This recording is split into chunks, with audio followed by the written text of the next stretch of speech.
Welcome, everyone, to another episode of the Runners Roundtable. I was going to forget what I was going to say. Season 5 of the Runners Roundtable is what I meant to say. And this season is all about hot takes and hot topics and me going down different rabbit holes with people who are willing, able, and excited to talk to me about potentially triggering topics, maybe. And I feel like there is not a topic more triggering than carbs.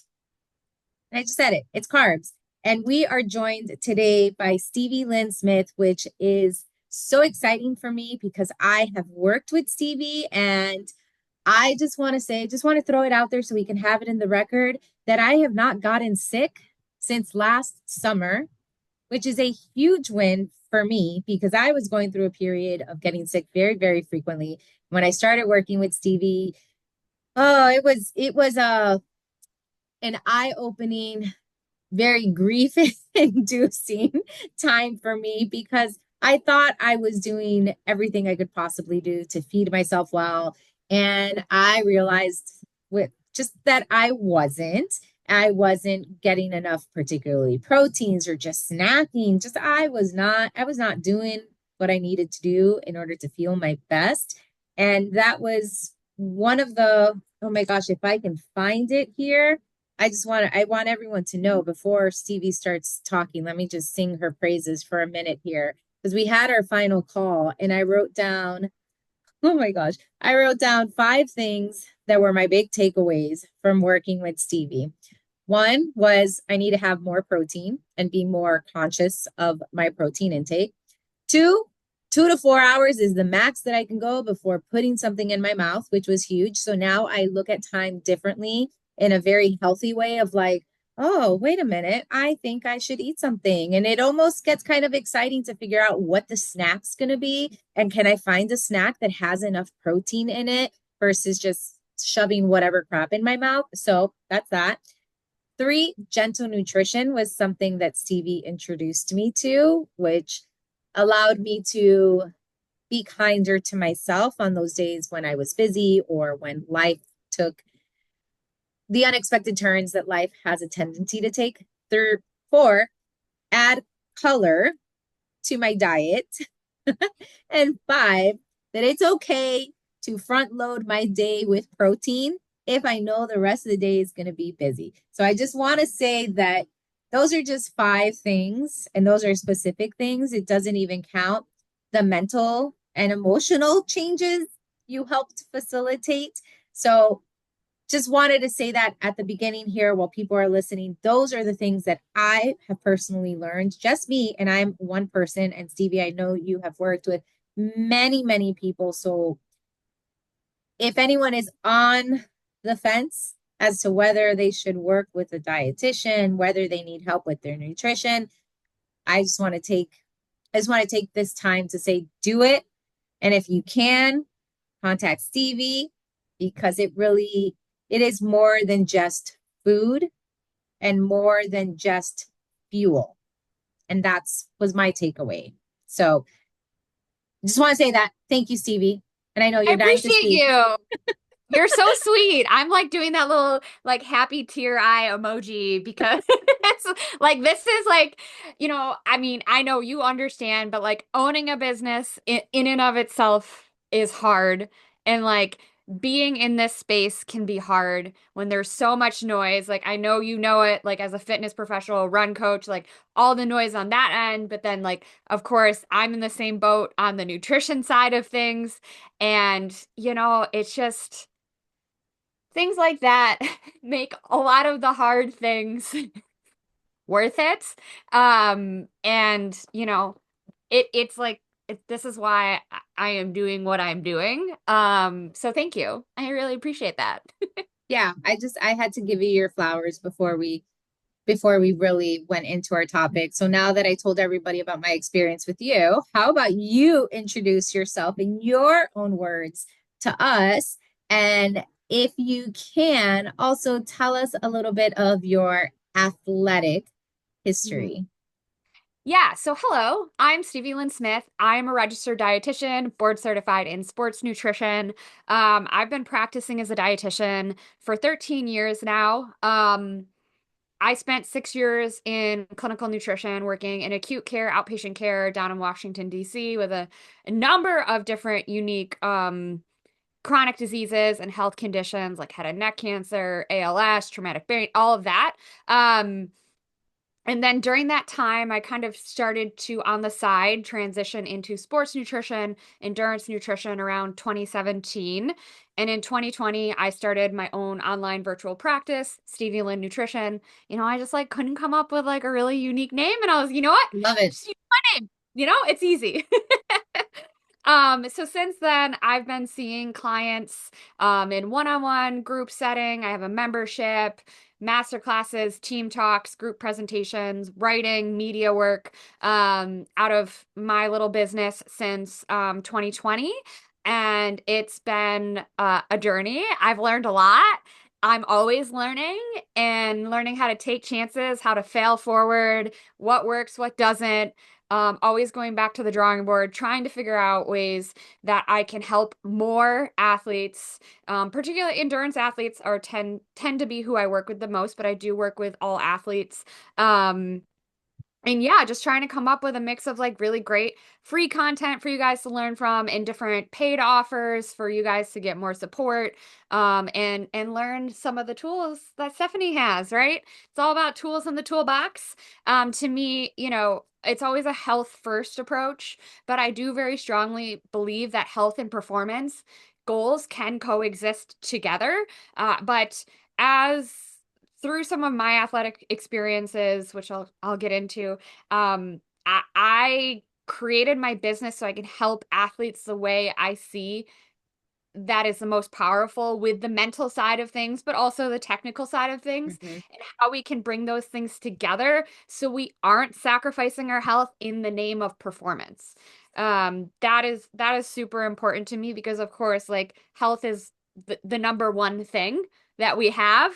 Because if we're not healthy and we're harming ourselves with our hobby, then we can't show up and do that sport, but we also need to be able to show up in our day to day for our friends, our family, our communities, at work, whatever it is that's important to you. So I like to kind of find that middle ground and come up with some realistic, sustainable approaches that fit your lifestyle. But me as an athlete, I grew up playing sports. I was always like a huge tomboy. I'm the only girl in my family, so I was like always just trying to keep up with the boys. I always think about the old, was it the Gatorade commercials with Michael Jordan and like Mia Hamm, and it's like anything you can do, I can do I can do better. better. Mm-hmm. I definitely grew up in that era. Um, but I played soccer, basketball, and lacrosse. Lacrosse was my main thing. I was a lacrosse goalie. I played 1 year at the collegiate level, and yeah, people are like, "Oh, you're a lacrosse goalie. Everything makes sense now." I my end of my collegiate lacrosse career is what shifted me into running and then into triathlon. I hated running. Like I would whine and moan about the timed mile in gym class in high school. And the teacher was like, Smith, you're an athlete. You got to do this in under 10 minutes. And I was like, but, but then when I stopped playing lacrosse, I stopped playing lacrosse. I was playing Division 3. And I was really struggling to like do the academics and do the sport. And I just was like kind of burned out. And I was like, this is not the right thing for me now. So I took Wow. like a whole semester off of like exercising at all. And I woke up that spring semester and I was like, this is not me as a human. Like I have always been super active. So I was like, I'm going to try running. And I couldn't run more than a quarter mile at a time. I started with like that run walk, and then I got into it, switched majors, transferred colleges. And then once I transferred back home to Buffalo, New York, I like super got into running and like super focused on school.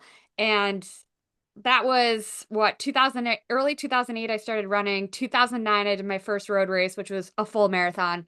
And then it was just full send from there. There was no looking back. So I did my first marathon at age 19 before your whole prefrontal cortex is actually fully developed. Um That's and bananas. I know.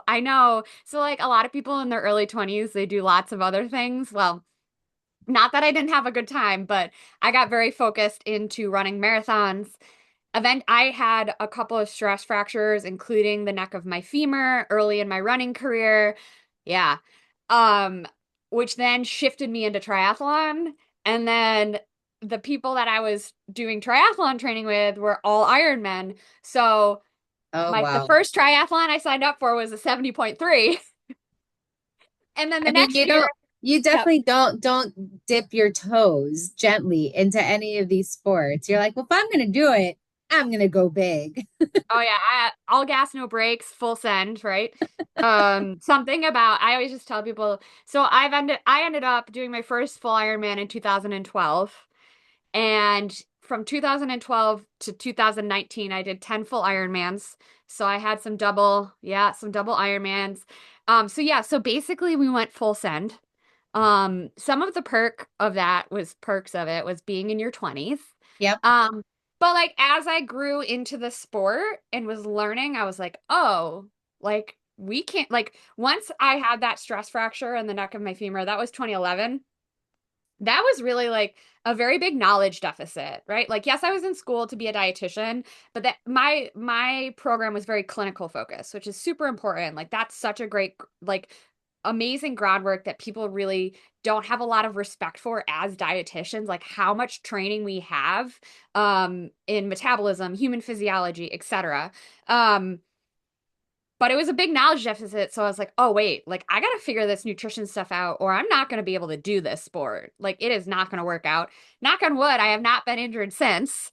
Um, knock on wood, which, we know when there's a stress reaction or bone stress injury, that individual is so much more likely to have repeat injuries, like such a higher risk than someone who has not experienced those.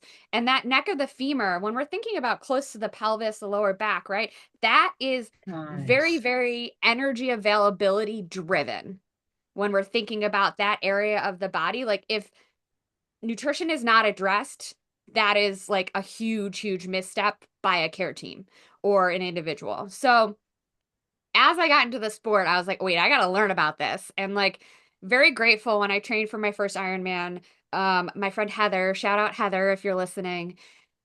She was older than I am. I can't remember the age difference, but like more of like an aunt mother figure. Yep.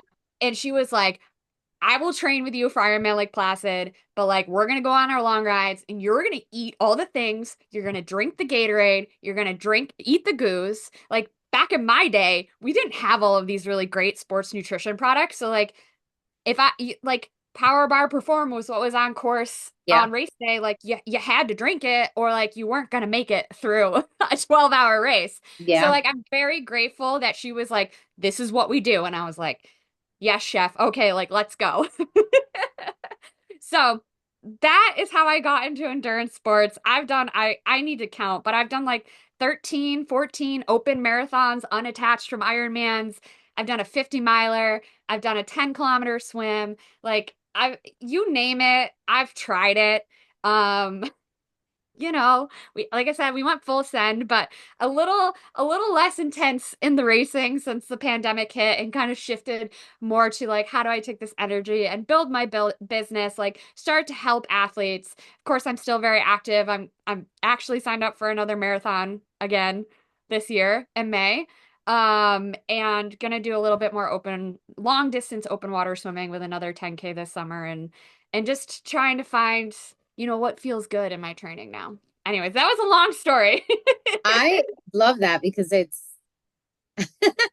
I feel like, I mean, when you find the movement modality that speaks to you, it really is pretty incredible how you fall down the rabbit hole of racing and doing the events and participating in that. So that one, I'm like, yeah, as I was hearing you speak, I kept thinking to my early years of running where I did multiple marathons in a year. Yep. I just a lot like there is a reason why I'm I started running in 2012, but there's a reason why I'm close to 200 road races Yeah. in that time, because at the beginning I was like, yes, let's do all the races. I think one year I participated in 26 different road racing events, and I'm like, I Yeah. don't even know how I had the money to do that. Like, I don't even know. Like that just doesn't even, we don't even think about that.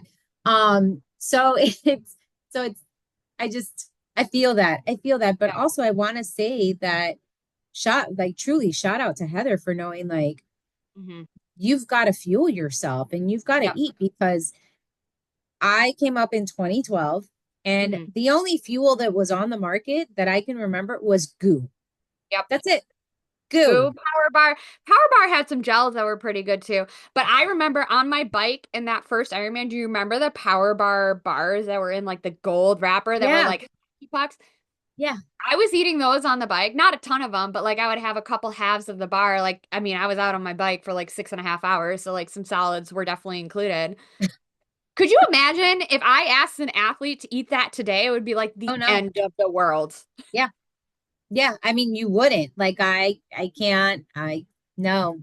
I mean, no, Yeah. there's a reason why it's like I'll have when I do my longer runs or half marathon, marathon, I'll have chews. I really like the scratch sour cherry chews. But Those are if you good. were to tell me there was a season in life where I would have the honey stinger wafers and it wasn't bad, but I just didn't want to chew. Like I was Yeah. like, no, I don't want food like that in my body. So Mhm. just that's pretty I love hearing the stories of how people get started because you started in one sport, Mhm. then completely changed your life. I mean, Yeah. you moved somewhere else, totally changed your life, and then got into running and marathons, Ironman, all that stuff, which is just, I can't even fully wrap my head around it. But Yeah, yeah. And I think back to that for I had so much fun. Like I just like loved racing that distance. Like I just remember that first iron like I mean, I never really had a Ironman race where I felt bad or was like in a bad mood, but like that first Ironman is just like so magical. I had a smile on my face the whole day. Like I just had so much fun and that like I just got hooked into it and now like I'm forever grateful because like swimming, I didn't grow up swimming. I didn't have formal swim training, but like I've stuck so consistent with it and it's been such a nice thing to complement my running to keep my run volume down because like running a lot of miles doesn't work for me, but like I can feel that aerobic boost when I just like up that swim volume a little bit. So like now I'm like I have all of these tools in my toolkit and I can really lean into like okay, what feels good for me this year as an athlete? Like I didn't really race last year. It was just not the year for me to do it and like that's okay. And I feel like that's something I've learned as I've grown in the sport and something I hoped that like if I keep yelling it and you keep yelling it, like we can teach other athletes like you don't have to run a marathon every year. And like if you choose, maybe you want to try to run a fast 5K for you. And like mhm, knowing that like we have so many options and like mixing it up and doing what feels good and training hard and enjoying that process is what's going to help with the longevity in sport along with mhm. carbohydrates. Yeah. Yeah. So I was gonna yeah, listen, I have a lot of thoughts about longevity in sport. And for me, Sorry, a little tangent there. yeah, no, I was going to say, I mean, it's going to lead into the next question that I'm going to ask you. But first, I just want to say that I think for me, where thinking about longevity in sport, that's really shifted my approach to Hmm. running.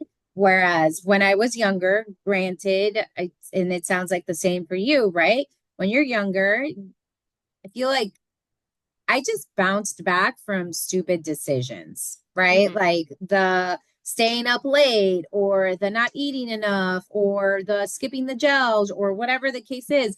I bounced back. Hmm. In my 20s, I just bounced back and it was like, okay, we're good. Whereas now I find that my body has a lot more to communicate with me if I am not taking care of myself.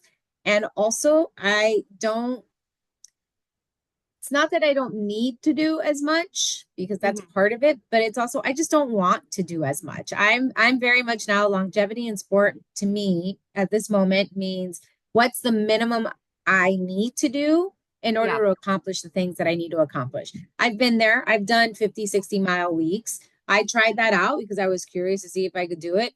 Did not like it. I now know that for me, there's a certain mileage I like to hit if I'm marathon training, if I'm half marathon training, and I'm good with that. And it may not look like what you see posted online of these double run days or all like it Yeah. just it doesn't. And there is a lot of power in recognizing that about yourself and in seeing like, hey, longevity in sport means this to me.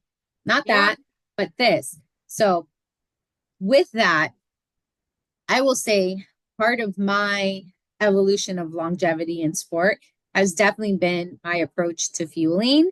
And Mhm. I will say, just even on my runs, I fuel a lot more than what I used to before. I remember when I started running, it was like one goo every 45 minutes, right? And now I'm like, no, no, no. Once I hit that 25, 30-minute mark, there's something coming in. Even though the packet of your goo or your gel says take every 45 minutes, it's like, no, like, no. So I feel like I'm in the camp. I don't want to say that I'm over fueling, but I am proactively fueling. So I'm Yeah. curious for you, as someone who's been an athlete for so long, how has your approach to fueling changed? And what have you learned about yourself in terms of what approach to fueling works best for you? Yeah, I love this question because it's so unique, right? Um, Again, shout out Heather. I've always been more generous with my fueling in workout than I think a lot of people, especially when they get started in the sport. Because I was just like, all right, like this woman's done a lot of Ironman. She knows what she's talking about. I'm gonna listen to her, right? So I've always been more generous. Uh, thank goodness for Yeah, that. Um, you know, as like it's the evolution through my racing and training, I will 100% always call the kettle black. I have made mistakes. There have been times where I'm like, oh wow, like I bonked on a 20-minute recovery run off my 2-hour bike ride. That was not the move. So like during that time in Ironman training, I was like, I'm bringing a gel on a 20-minute recovery run off of a 2-hour bike because, like, I don't want that to happen again. hmm, So, for me, the biggest thing was learning and paying attention to my body's feedback, especially because, like, when I was Ironman training, I was training 15 to 23 hours a week on top of working a full-time job and also a part-time job during some of that, while having a very healthy social life living in Washington, D.C. Again, let's circle back to my 20s. yeah, Um, when you're single in your 20s. Um, so as I've grown in the sport, the fueling has always been pretty consistent and pretty constant. Like I've never really changed a ton of it, except for I mean, when I was racing, I'm thinking about my last Ironman. Like my Ironmans, I was racing are right around like 75 to 78 grams of carb per hour. So this is like way back in the 2012, 20 whatever to 2019 era before like higher carb fueling was cute or trendy. I hmm. will say my first Ironman, I look back as to what I was fueling with and I was like, wow, I got really lucky. Like I was eating like Cliff Bars. And now I would never recommend. I mean, I'm a little bit of a delicate flower when it comes to my stomach. So like that's too much fiber for me. Like I know some people would be fine with that, but I am like so dainty and delicate.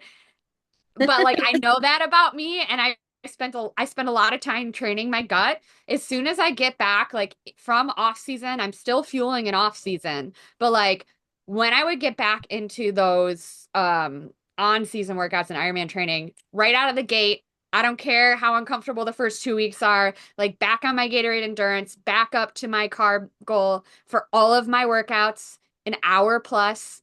Like I know, like the guidelines say like 30 to 60 for like an hour 15. I was always up to like over 70 right away during that. And like yes, I still fueled in off season, but I also took my off seasons very seriously, where I was like 2 weeks of rest and then 2 weeks where I would have 5 30-minute sessions spread across swim, bike, run. Like couldn't be all runs. Like Yeah. some some off seasons were even harder that like more intense, like 6 weeks off of running because I was doing so much racing in the year. Um, but like now, as I've shifted, doing a little bit more running and long distance swimming, I really just like keep trying to push the carb limits and kind of find my sweet spot. I know I didn't race much last year, but the year prior, I was about 85 grams of carb per hour in a Wow. race. This year I've been playing around with like 100 grams in my long runs, which has been feeling good. I don't know if it's something that I'm going to do on race day because I think if the race intensity is probably going to be a touch too much. But the thing is that like that's okay. Like you don't need to hit 100 grams or 90 grams or 80 grams to be doing enough for you. But I encourage my athletes, and I do it myself, to find your sweet spot. Like don't just go for the bare minimum of that 60 grams per hour. Like, yeah, like that's what the research shows. But what if you feel better and recover better at 75 grams an hour? Like, what, just like pushing that, playing around with it, and paying attention to how your performance is, but also how you feel the day after. Like, my last two long runs, I did an hour 50 on the treadmill last weekend. And I woke up the next morning and it was my rest day, and I didn't even feel like I worked out the day before. Those in-workout carbohydrates are going to help your body, your muscles recover faster because you're not dipping as deep into those glycogen stores, that stored form of carbohydrate, when you're getting that exogenous or outside carbohydrate sources. Yeah. So I was going to say, I'm going to go back, and I feel like I always do this, but just to lay the land for people, what are carbs? Like, what's their purpose? Why do athletes, runners, bikers, like, why do we even need to talk about carbs? Yeah, so when we are thinking about carbohydrates, I always say carbs are queen. We need them to fuel your training. And it can get complicated, right? Because there's different types of carbohydrates. There's complex carbohydrates, there's simple carbohydrates. Fiber is a piece in there. I talked about the Cliff Bar, right? Yeah. And all of these types of carbohydrates and components of like fiber play its own role. When we think about it, carbs are key at a cellular level. They provide that energy for your cells, your tissues, your organs. They play a role in blood glucose and insulin metabolism. They're also, going to be converted into glycogen, which I mentioned, which allows your muscles to perform. More carbs on board, the harder you can push in those workouts. So when we think about, I'm just going to talk about like simple carbohydrates because that's what we're thinking about, like in fueling, like in workout fueling, simple, easy to digest carbohydrates, sugar, right?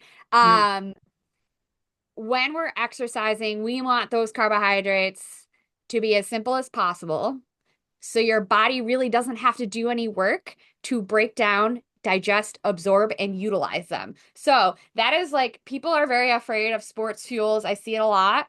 But these, again, we have so many options. These are all designed for your body to utilize them efficiently and effectively and get energy to your system right away, which is what you want when you are out there running, swimming, biking for performance.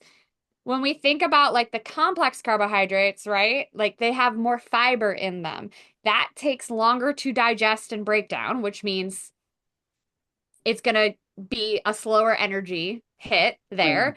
But also during exercise, physiologically, your body's not prioritizing digestion. It's prioritizing getting oxygen and Yeah. nutrients to your working muscles. Muscles. So when you have fiber that slows down digestion, your body's then not prioritizing digestion.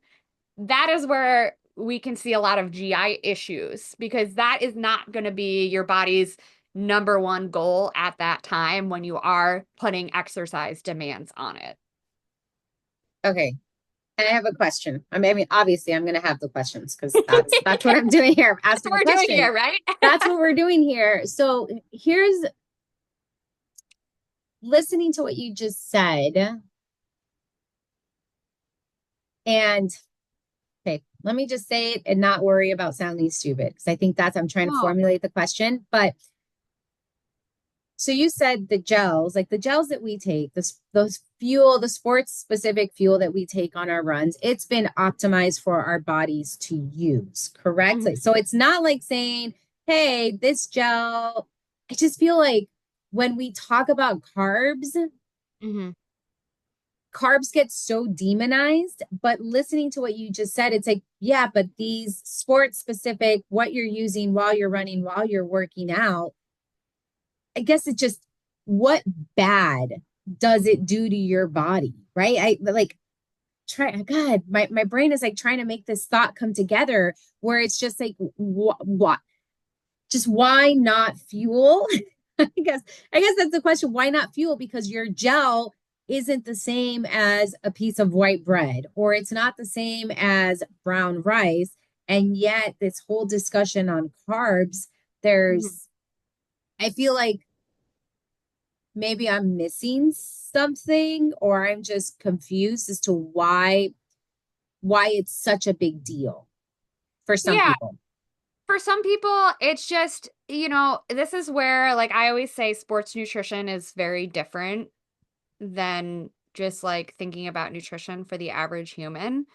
I think a lot of these fears come like from a deep-rooted fear of like sugar and added sugar because of the like excessive sugar consumption and the health risks associated with them, like type 2 diabetes, obesity, non-alcoholic fatty liver disease, heart disease, et cetera, et cetera, et cetera. So I think a lot of that is where people fear it. And of course, like in our culture, there is always some form of diet culture around and alive and well. Unfortunately, we know it shifts as we move through different decades and years. And, you know, I think some of that is also rooted into like diet culture and people saying, like, oh my God, processed, like these gels are processed. It's processed sugar. It's a processed food. It is automatically bad for you. Like, should we be sitting at our desks eating gels? Like, absolutely not. But when we're thinking about exercising and what we're asking our body to do, especially runners, endurance athletes, like this is going to help you perform better. And then there's also like the camp of like fat is fuel and I'm going to be fat adapted. And like yes, your body does utilize fat, but we know that carbohydrates are a much more efficient energy source in exercise, especially, I'm talking about my endurance athletes for sure, that it's just like, okay, like we're going to get more ATP, more energy from carbohydrates. So like I don't know why we're like trying so hard to work against this. And I think also some of it again just goes into some of those deep-rooted fears about like oh my God, if I eat all of these calories in my run, I'm going to gain weight. Like that mentality of like restriction, eat as little as possible. Like that restriction mindset and something I really like to encourage people. It's like the abundance mindset, but like what is possible if you really start to lean in and work through some of those fears, thoughts, and beliefs and start to fuel your body more and see what happens, right? And like doing that, being like flipping that script to like, oh, if I do a little bit more, I feel so much better and I can Mhm. push a little bit harder in my tempo workouts or my long, wherever it's written in your training plan and recover faster so then I can show up to the next day's workout not feeling sore, beat down, tired, etc. So it's a really big kind of mental flip that people really struggle with. And that just depends on like, so many people. I have a lot of friends who are like, oh, I had an almond mom, right? Like that whole concept. So again, our brain is it's a very powerful place to be in. And that's something I always trying to encourage people is like, but what if we can flip that script and like start to also just like lean into like, yeah, maybe you can do your 15-mile run with one gel. But just because you can doesn't mean you should. And like, let's try to slowly increase that. And you really pay attention to how you feel. And I bet you're going to feel better. Yeah, so I think I distilled my question down, right? So are you actually adding sugar when it's being immediately used by the body as fuel? So it's being utilized, but like I'm saying like added sugar in the context Yeah. of like, you look at it on the label. Yeah, but I just mean like, okay, so I guess for me, it's more, we'll give the example, right? I'm on my run and hit the 30-minute mark because that's usually when I fuel at the 30-minute mark. I hit the 30-minute mark and I take that gel. It's not like I'm adding calories to my body when my body's going to use it up, or if not, that's going to go into the bank account Yeah. of the past 30 minutes that I've already been moving my body. Is that like how we should maybe be seeing it? hmm Yeah, I mean, your body is going to break it down and utilize it, right? Because like it's under demands at that moment in that time. So it's not like it's very different when you're consuming it and you're out running, swimming, biking versus like if we're just eating a gel at our desk. Yeah. Okay. That's It's okay. different. Yep, that's like a very simple way That's to why I think was about like, it. that's Yep, why I'm like, am I understanding this correctly? Because, yep, and listen, okay, I will tell you, as someone who has been running for a long time, I've obviously tried the different trends. And it's funny because yep. you said trends, and I'm like, I wrote down the word trends because I'm like, yes, I know what that is because hmm I've tried the trend of fasted running and then fasted running and not taking fuel because hmm there were other runners that I followed on social media and they were quote unquote faster runners and getting faster, and they were promoting, oh, I run fasted hmm and oh, my times. And I try to, and I remember this, it was a sentiment that was shared of, I try to fuel so well before my runs that when I'm on my runs I don't have to fuel at all. And Yeah, I yeah. tried that. And I want everyone to know that I, um, the result of that was extreme brain fog. And hmm later I learned, oh, yeah, brain fog happens because your body is starving. Yep. Your So, glucose is your brain's preferred fuel source, right? So like this is something I really drive home with like my high school athletes, my collegiate athletes who also have all the demands of like school, growth, etc.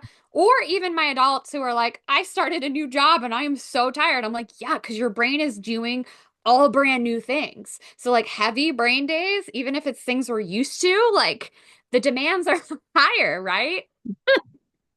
oh, yeah, that's great. I had never, obviously, I'd never thought of that. When my brain is working harder, I need to feed it more, and Yeah, that's its preferred source. So that also, that takes me back to what I shared at the beginning, that 2 to 4 hour rule, which I yeah, feel like now, even just here on those days, this is my takeaway from this conversation of like, yeah, step on those days where you're sitting at the computer and you're using your brain more, make sure your snacks are closer maybe to 2 hours than 4 hours because your oh yeah. brain needs it. So that is great. I mean, I and this is like listening to that feedback, right? Like it, again, I'll always call the kettle black. Like some days it's 3 o'clock and I'm like, oh my God, I'm really tired. And I say, Stevie, Bish, go get a snack. yeah, And usually that's just what I need is a snack. But I feel like in our culture, it's like, oh, I need an afternoon coffee. I need an afternoon pick me up. Whereas like usually like this is like to me, I'm like, okay, this is feedback that my body needs something, and I'm always going to start with a snack. And usually it always works. yeah. I mean, as I shared, right? I haven't gotten sick, and listen, I don't know how I've done it, y'all. I really don't. We have gone through the flu in our household. At the end of January, my oldest daughter had the flu. Then the little one came. I don't know if she got the flu, but she definitely got hit hard. And somehow I didn't get sick. And my story for the longest time was that as soon as a child gets sick, I am quickly following them.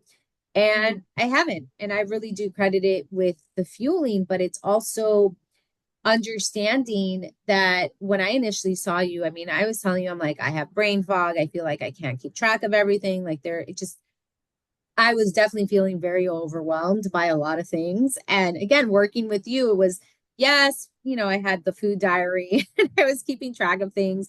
And you were giving me feedback on how to improve the meals.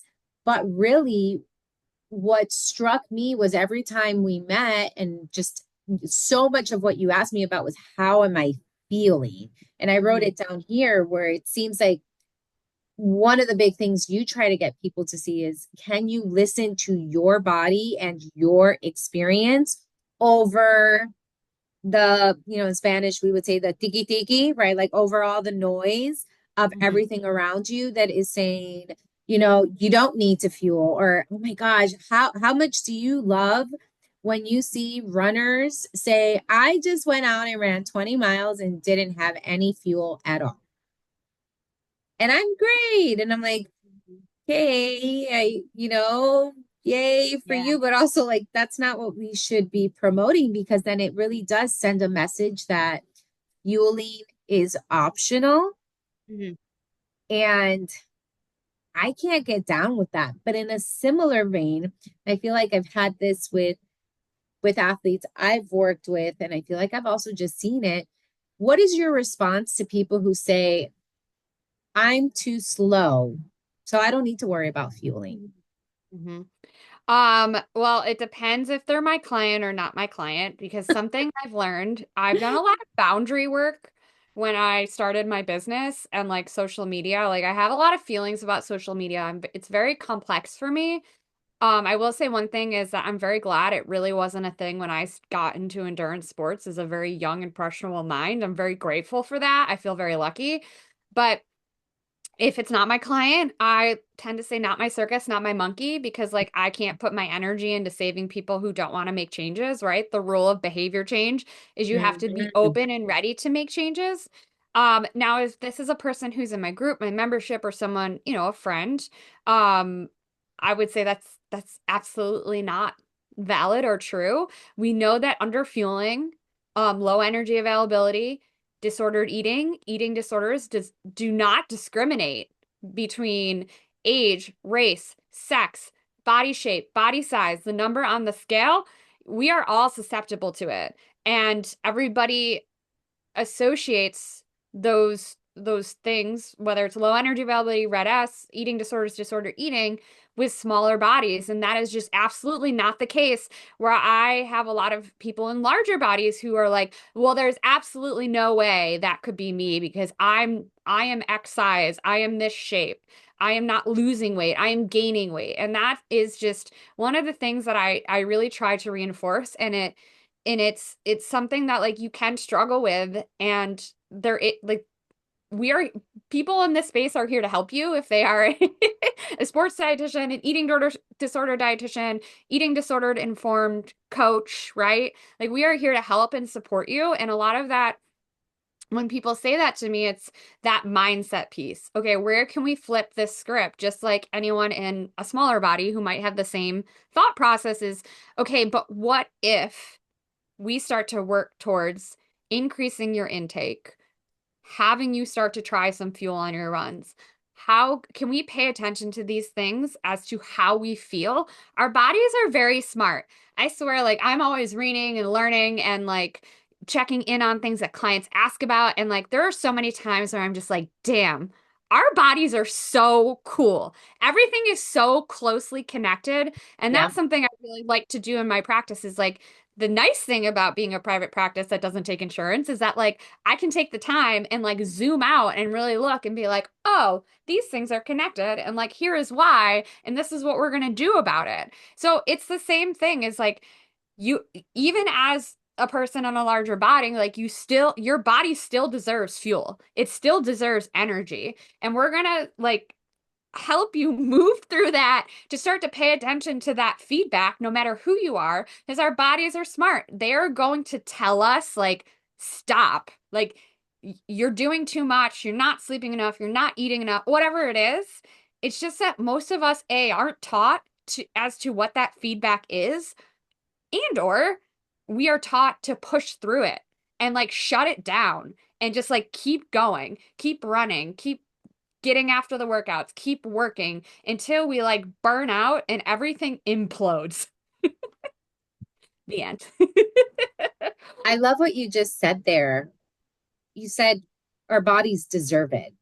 Yeah. And that is such a powerful thing to think about it in terms of when you're moving. And again, like for me, it's always social media is very tricky because I find that there's like a lot of problematic content out there that Mhm. I just wish more creators would say, this is this is my experience. Like, Yep.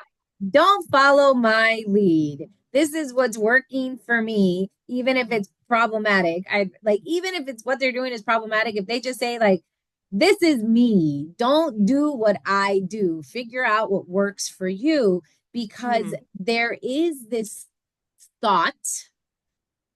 And again, that's why I say love that you said deserves, because Mhm. we are definitely in a culture of I need to earn the fuel. I Yep. need to earn my food because I did the work. And I find that that earning, and I wrote it down here, and now it's like just the way it's connecting for me is when I started running. Mhm.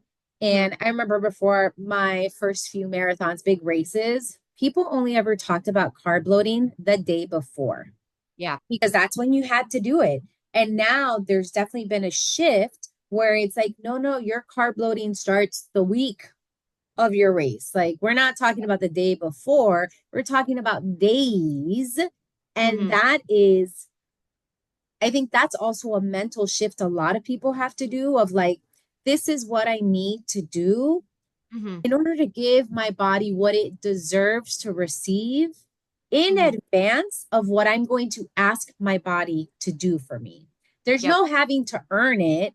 There's none. Like to me, it's the carbs are the carbs and just the fueling yourself well is, and I feel like maybe we had this as a discussion at some point where it's like that's your way of saying thank you to your Yeah. body, this magnificent body of yours. It's doing all Mhm. these things, but it's hard to get people to switch from deserves to earned, right? To Mhm. like, Yeah. I can't, I can't eat until I've done XYZ, or I can only eat because I've done this. And even then, I'm only going to eat this item because I can't have that item. And it's like, Yeah. okay. And I mean, there's a lot to be said because I think one of the things in the culture of not for everyone, but it definitely comes up a lot, and I hear a lot with marathon training Mhm. is the weight gain from Yep. carbs. And Yep. everyone always blames it on carbs. Now, I don't know, but is carbs the culprit here? Um, this is coming from experience. It's usually not eating enough. Yeah. People kind of it's like very counterintuitive that underfueling can lead to weight gain, right? Sometimes if people are actually eating enough carbohydrates, they can see a little bit of weight gain in marathon training. Like it's normal because you need to be eating a lot to support that training and like gaining a little bit of weight when you're marathon training is actually a really to me it's a good thing. It's not a bad thing because if we're doing it and we're fueling our body appropriately, that like okay, you gained a couple pounds, you gained a little bit of weight, but like you're performing well, you're doing your training, you're sleeping well. If you're menstruating, you have your period, you're not getting hurt, we're not having massive digestive issues, our hair isn't falling out, we're not disrupting our hormones to then have to take a whole year to like get everything back in order, like that's great. Sometimes it can be from a little bit of inflammation from those long runs, those long efforts, right? But it shouldn't be a ton because we should be again eating enough to and doing rest days and having appropriate training so that our body is recovering. Like all inflammation isn't a bad thing. We want to see that as a training response, but then give our body the rest and nutrients it needs to adapt and recover because that's how we get stronger and faster. So it goes either way for people, but this is like the really overarching theme. And I made a reel about this a couple of years ago. I should do another one is that like we should not be using endurance sports as a weight management tool. Hard stop. Like that this if you sign up for a marathon to lose weight, like this is one, not the reason to run a marathon. And also, like, I see so many athletes use these sports to manipulate their body, and that in and of itself is a very toxic place to live in, be in, and also try to move through marathon training in, because like eventually the wheels are going to fall off, and like Yeah. your health is going to be impacted both mentally and physically. How long it takes you to get there is it depends on the person. Some people's bodies are super resilient, and this is where the comparison game can get really hard with social media. Is they're like, okay, but this person can train X, Y, or Z, and Mm-hmm. they don't fuel their runs, and they look like this. Why do I keep gaining weight? Why am I in a larger body? And like that is like going to mess you up forever, again, mentally and physically. That some people are just so resilient that like it's going to take years for their wheels to fall off, and the wheels might not fall off as hard as yours. And I know that's like a really, really hard thing for people to grasp and grapple when we're thinking about this. Yeah, I was just so I've had life, listen, being like being doing moving through life as a woman, Mhm. aging through life has Yes. been really, really interesting because listening to what you just said, and I will give myself here as an example, right? Mhm. I've gained weight over the last couple of years. And Yeah. what's pretty amazing is that I have not gained more weight since I started eating more after working with you. Yep.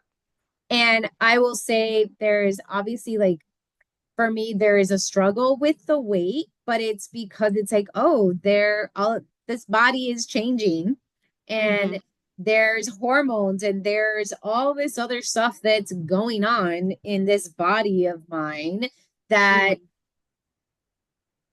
I'm still trying to grapple with. Yep. But what I've taken away from you is again this question of like, how do you feel? And Mhm. even if, even if I can say right now, like, oh, I'm not quote unquote happy with my weight, I am so happy with how I feel when Yep. I run, how I feel when I am in between workouts because I do feel more recovered. My brain, I don't have that same level of fog or that same level of fatigue and lethargy and just like that feeling of I can't keep up with my life. So I think that's so interesting because there is and I've heard it so often, which is why I asked about it, that Mhm. whole like, well, I do gain weight when I'm marathon training, and I just want to again share like my personal experience of I've Yep. been eating more and my weight has not changed. And Yep. imagine a year ago, again, after working with you, everything I've learned of like, oh, how I was underfeeding myself and Mhm. I was exhausted and I was just Yep. tired. I felt like I couldn't keep up with my children and with everything. And just, and I was getting sick very frequently. And it was just not, again, like that, not caring for myself, even though I thought I was doing everything right. Like Yep. I was approaching food how I did in my 20s and early 30s, Yep. not necessarily for who I am now. So Yep. that's something that again, it's a lesson that I've learned from you, Mhm. but it is a hard one. Again, So hard. for me, that lesson came with grief. Like it was Yep. that grief of, oh my gosh, I just felt so much grief over everything I had put my body through, Mhm. all because I was not educated Mhm. or knowledgeable or whatever words we want to use here in Mhm. terms of how to best fuel myself because there Yep. was again, like I said, I tried the whole fasted, no fuel. Then thankfully the words started to change of maybe you should fuel sooner.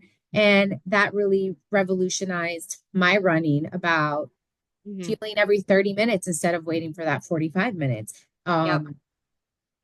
And also just like even that, it was like not being afraid of having pockets full, which of having pockets at the beginning of a race, big Yep. fat pockets full of Yep. gels and whatnot, and Yep. not worrying about that and not caring about like, okay, what does it matter? Like who am I trying to impress here with Yeah. how much or how little fuel I'm taking. Yep. Yeah. It really has, again, there's always so much to unpack. I have so many thoughts, but like it's always about like what's going to best serve you and like what you need to do for you. And you brought up the point about changing, right? Like that's the thing I see. Everyone's like, "Well, I used to just be able to do this and like I could lose weight right away." And it's just, okay, our bodies are always changing, especially as females. Like as we age, changes are happening. And like the more we can learn how to, something I always thought about when I was racing Ironman, when you are in a mental game for 11 and a half, 12 hours, adapt and overcome. How can I adapt and overcome? And like, Mm. that is something I bring into all aspects of my life, because when you just, it's like banging your head against the wall, putting this resistance up against yourself. Like, okay, like this isn't working. My body is giving me this feedback. I'm going to listen to it, but how can I adapt and overcome this and really like get through that hurdle? And, I have had women yell at me and say, "Well, you haven't been through menopause, so you don't know." And I'm like, okay, I have not lived it yet. But my friend Holly always says this. She's like, if a cardiologist knew that he was going to have a heart attack, you don't think that he would be very well educated on like what he needs to do to manage Yeah, this? Like an oncologist doesn't need to have cancer to be a good oncologist, right? It's correct. the same concept. And I just want to bring this up because at the time of recording here, it's National Eating Disorders Awareness Week. And I think that's something that is super neglected, is that the transition to menopause and perimenopause is very vulnerable for the development of eating disorders. And like we all need to like have this conversation. And like I know I have heard so many horror stories from OBGYNs and endocrinologists with some of my clients, but like screening midlife women for disordered eating before throwing any diet advice or recommendations out there is so important. Again, this is such a vulnerable time. And I don't like the word delicate because, except for my stomach to describe that. But like, it is such a time where like, we're really just like, it's like you tip that scale just a little bit. And I say scales as in like Yeah. shift your nutrition and eating or training a little bit. And in either, depending on what you're doing, it can go really well or it can go really poorly for you. And like I had this conversation with a former client the other day, and I was strongly encouraging her, like, can you work with a mental health provider? Because like, like I can give you these tools, but like I really feel like you will benefit from this because, of course, in eating disorder informed, and she was kind of giving me some of Yeah. those flags where I really think she's really struggling with this, and like addressing her mental health is going to be what she needs to get through this time where she's not feeling like herself in her body and she's struggling with weight gain. Like everything goes hand in hand. And like I said earlier, our mind is a very powerful place, and depending on, which way we're leaning with our thoughts, it can really make or break us as not just an athlete, but as a human being. Yeah, I want to thank you for saying that. It actually like brought tears to my eyes and I was trying to blink them back because as someone who is I'm going to be 41 this year and I would say for me 40 was like a big like Mhm. that everything shifted. There were a lot of shifts in my Yeah. body and Yeah.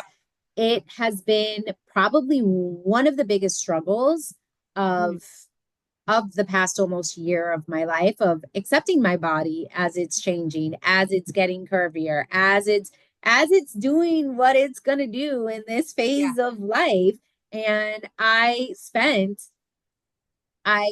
am coming out of it, but I Yeah. had spent definitely a very, very, very long time, and not very, I'm exaggerating here, and it just felt long because it just felt eternal. But Yeah. a lot of like my marathon build last summer was definitely in that headspace of being angry at my body for Mhm. not being able to perform how I wanted it to perform or how I was used to it performing, how like I even now like there was one of my friends, her birthday was this past weekend, and I went to her birthday run.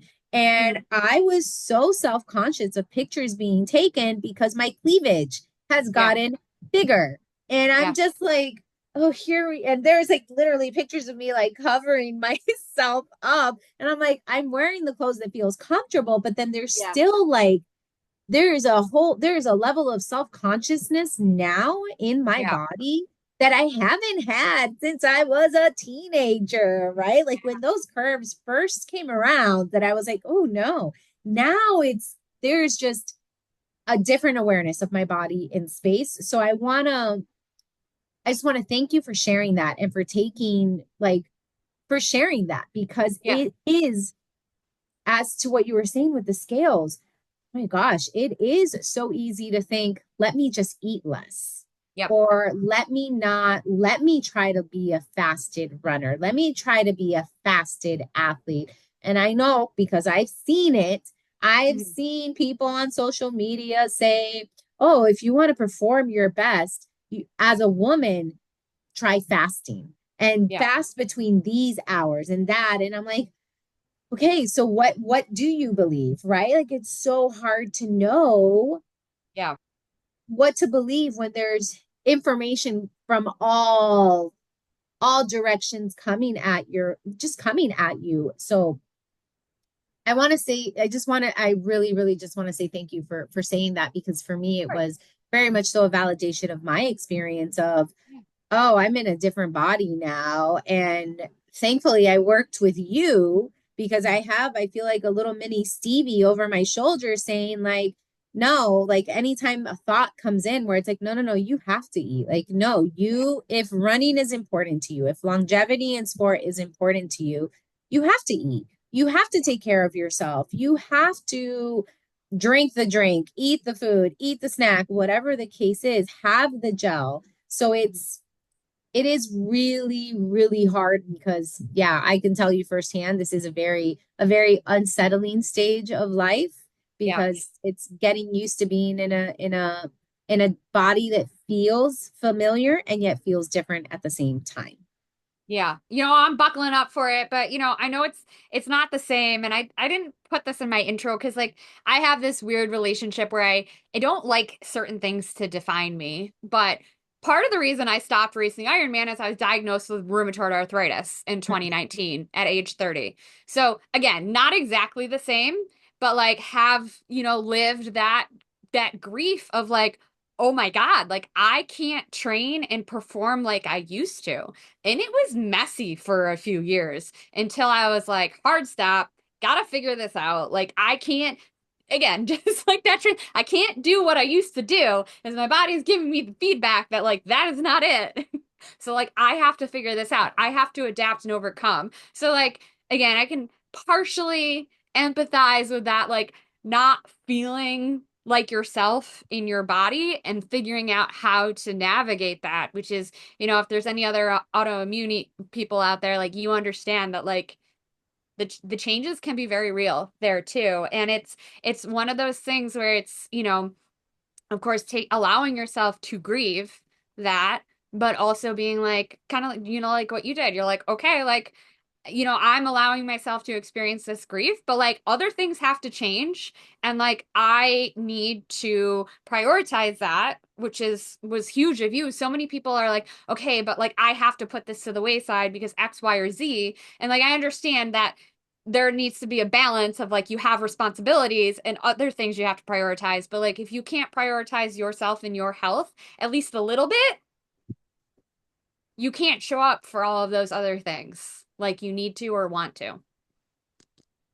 Yeah, listen, this I rest is, my case.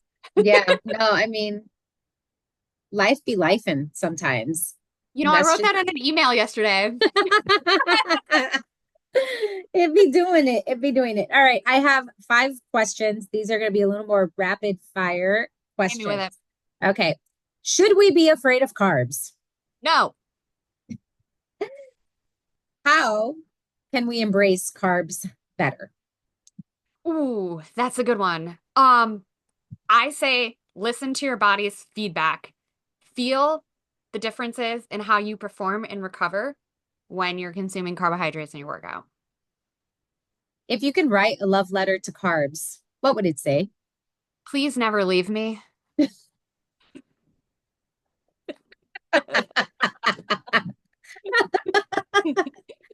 Okay. What carb is your favorite? Oh, any carb that's under cheese. So pizza, particularly pickle pizza. I mean, what is pickle pizza? I usually have it every Friday. Wait, what is that? It's a white pizza. So it has like garlic butter, a mix of cheeses, dill pickle slices, and fresh dill on it. So not Oh, make sure wow. you try it unless I you mean, hate I pickle. won't. Listen, I mean, I love pickles, so I won't knock that. I've just never heard of that before. That's why I'm like, wait a minute, what? Okay. Um, final, final fire question. Rapid fire question is how can people be more curious about their carb intake? Ooh, well, just having an open mind. Start small if you're being curious and want to know how increasing your carbs can help you. Stay curious, have an open mind, start small. There you go. Can you just remind us where do we find you? How do we connect with you? How do we learn more about you and what you're offering? Yeah, so you can find me on my corner of the internet. On Instagram, I'm at Stevie Lyn, and that's Lynlyn. I hope you like my dog because he's the star of the show. If you want to learn more about me and my business, you can go to stevielynrd.com. I also have my own podcast called Real Fuel with SLS, so you can always tune into that as well. But yeah, I hope you come on over. Come to the carb side. I think that's going to be the episode title. Come to the carb side. I'm writing it down so I don't forget it. That's the best. I What do love you it. have coming up this year, athletically, professionally, personally, whatever it is that you are excited about? Yeah, so like I briefly mentioned, I am running a marathon this May. It's my return to the marathon. I'm doing the Buffalo Marathon Memorial Day weekend. Was my first marathon. Very excited to run my city streets. So it's been good going into training to work hard, but like enjoy the process and not put pressure on myself to do any sort of time or anything in particular, except enjoy it and work hard. I'm gonna do a 10K open water swim again this summer. And that one I want to go under 3 hours. I did a 3:02 in my first one, which like in marathon swimming, that's like kind of like sub 3 hours is like the thing. I think I might also get out of my comfort zone and do a swim meet. I want to race the 1650 in the swim meet, of course. We love distance. And again, like not a swimmer. I just learned how to flip turn last year. I'm learning how to dive off the blocks. So like I want to try and do something that's a little outside of my comfort zone and like work a little bit different athletically. And then business wise, one-on-one coaching is always available, always looking to add some more athletes to my roster. I'll be running group coaching again this summer as people look into fall races. I have a book coming out, hopefully fall 2025. It's called Power Up. It's a young woman's guide to sports nutrition. So this is going to be for high school and collegiate female athletes, kind of filling a gap there. Um, Mhm. so we are also going, me and my co-author, Molly Herford at Strong Girl Publishing.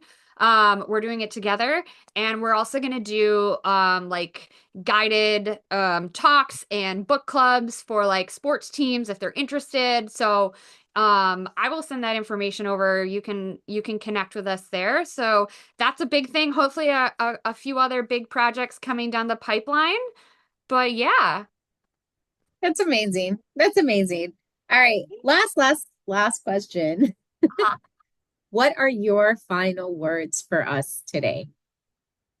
Guys, this is always so hard. I've had such a great time, and I want to thank you for allowing me to come out here and scream into the void about this stuff.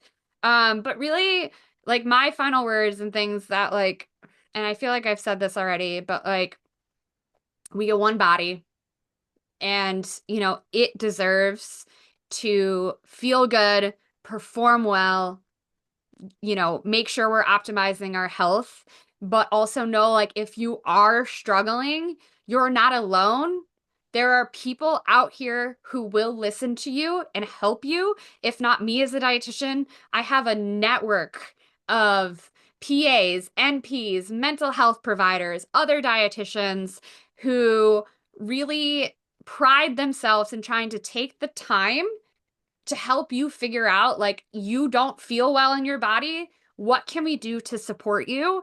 So again, if not me, like I'm very grateful for the connection of peers and colleagues that I have made over the last 5, 6, 7 years, that I know if I can't help somebody, that I have people that I can send you to and refer out to help you support your best self. Thank you. With that, Welcome. we'll see you next time. Bye.